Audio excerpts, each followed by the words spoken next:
Assalamualaikum warahmatullahi wabarakatuh. Di sini kami akan mempresentasikan tentang kekuatan media dalam politik Indonesia. Pengertian media. Menurut Azhar Arsyad, kata media merupakan bentuk jamak dari kata medium. Medium dapat didefinisikan sebagai perantara atau pengantar terjadinya komunikasi dari pengirim menuju penerima. Kemudian Azhar menjelaskan pengertian media secara khusus, yaitu alat-alat grafis, fotografis, atau alat elektronik untuk menangkap, memproses, dan menyusun kembali informasi visual dan verbal. Sedangkan menurut Kritikos pada tahun 1996, media merupakan salah satu komponen komunikasi, yaitu sebagai pembawa pesan dari komunikator menuju komunikan. Kemudian dapat disimpulkan bahwa media diejawantahkan sebagai alat penyampaian informasi dengan media teknologi atau alat teknologi. Pesan yang disampaikan melalui teknologi dari pengirim ke penerima dengan alat-alat media bisa dalam bentuk foto, grafis, dan lain sebagainya. Selanjutnya, tujuan dan fungsi media. Tujuannya adalah agar penerima pesan mendapatkan informasi sehingga dapat merangsang pemikiran penerima pesan. Terlebih dari itu, perkembangan media semakin berkembang pesat dengan berkembangnya zaman.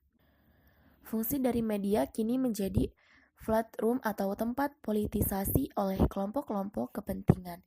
Media digunakan sebagai penyampaian pesan informasi tentang politik kepada warga masyarakat yang mana dapat mempengaruhi warga masyarakat itu sendiri sebagai penerima pesan. Yang mana kemudian dijelaskan bahwa pelaku politik media dalam jurnal Aminah bahwa terdapat 3 pelaku dalam politik media, ialah ada politisi, jurnalis, dan orang-orang yang memiliki kepentingan khusus. Bagi politisi, tujuan dari politik media adalah dapat menggunakan komunitas massa untuk memobilisasi dukungan publik yang mereka perlukan untuk memenangkan pemilihan umum dan memainkan program mereka ketika duduk di ruang kerja. Kemudian bagi jurnalis, tujuan politik media adalah untuk membuat tulisan yang menarik perhatian banyak orang dan menekankan apa yang disebutnya dengan suara yang independen dan signifikan dari para jurnalis.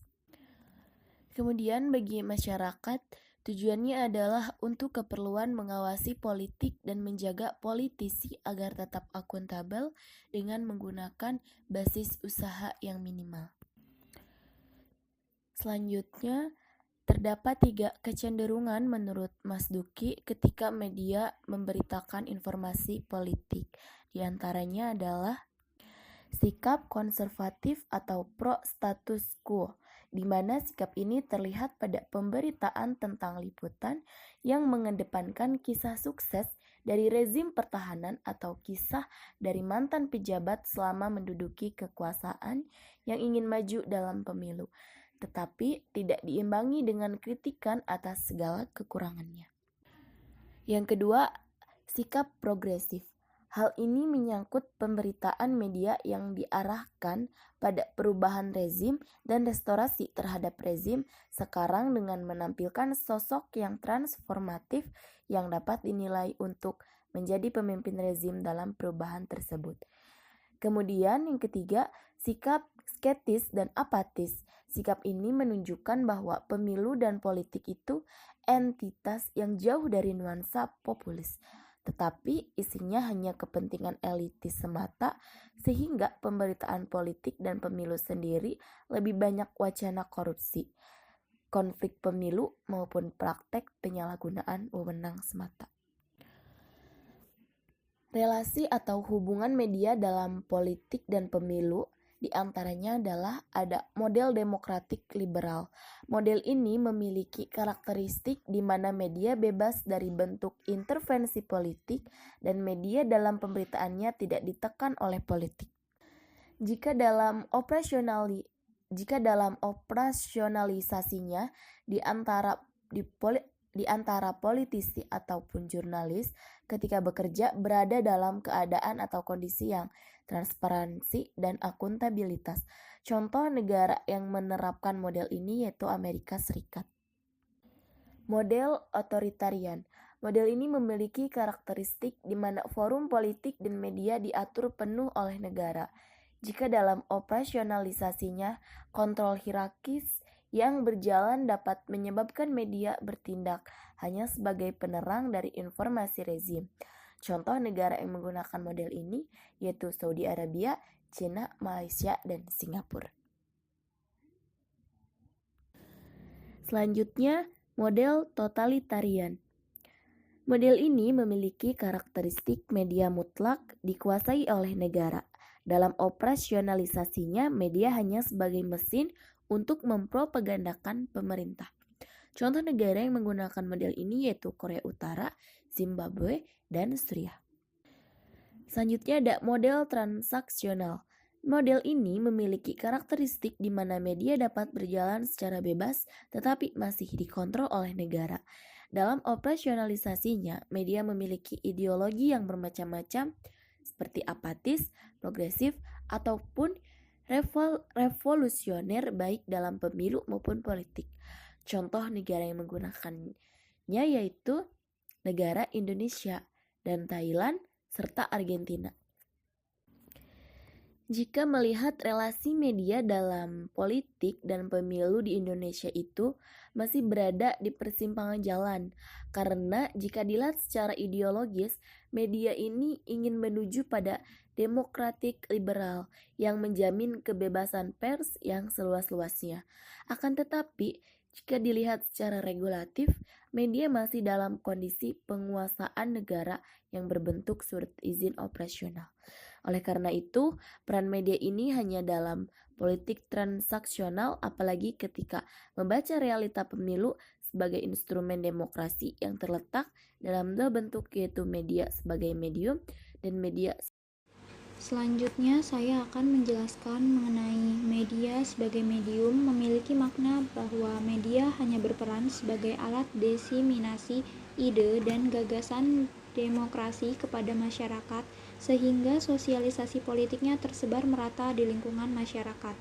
Sedangkan media sebagai faktor pendorong bermakna bahwa media hanya sebagai stimulus dalam perkembangan demokratisasi di atas masyarakat bawah. Padahal fungsi media yang sebenarnya yaitu sebagai intermediari atau penghubung antara negara dengan masyarakat yang strategis dan penting dalam mengupayakan penyebaran nilai-nilai tersebut. Kemudian secara konseptual, kebebasan media memang memiliki posisi sebagai fourth estate, di mana media merupakan pilar demokrasi setelah lembaga trias politika yang memiliki peran dalam menjaga dan mengawasi jalannya pemerintahan.